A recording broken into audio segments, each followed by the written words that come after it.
Since Repair Clinic encourages you to perform this repair safely, a warning icon will appear when you should use caution. Before you replace the ice store assembly on your refrigerator, be sure to unplug the power cord. Use a small flathead screwdriver to release the tabs so you can detach the control board. Depress the tab to disconnect the wire connector.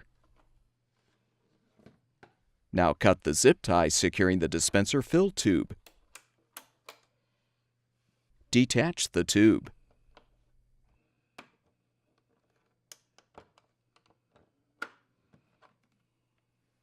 Use a 1/4-inch socket or nut driver to unthread the 4 mounting screws securing the ice store assembly.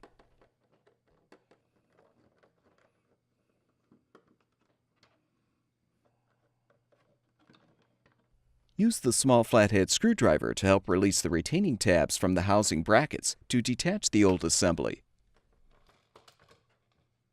Release the wires from the retainer, then disconnect the wire connector.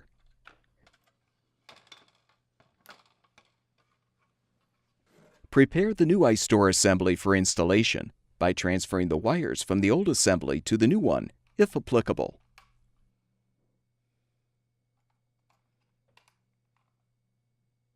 Connect the wire connector.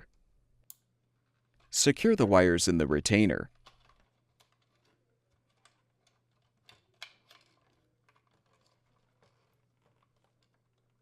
Keeping the dispenser fill tube in the front, align the assembly on the housing brackets and snap the assembly into place.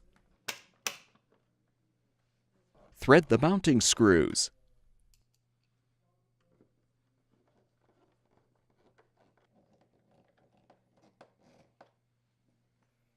Position the fill tube.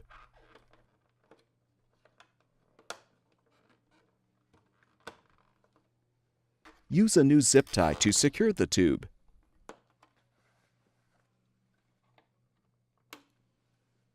Reinstall the dispenser control board by connecting the wire connector. Then insert the upper tabs into the slots in the housing and snap the bottom of the control board into place. Plug the power cord back in, and your refrigerator should be ready for use.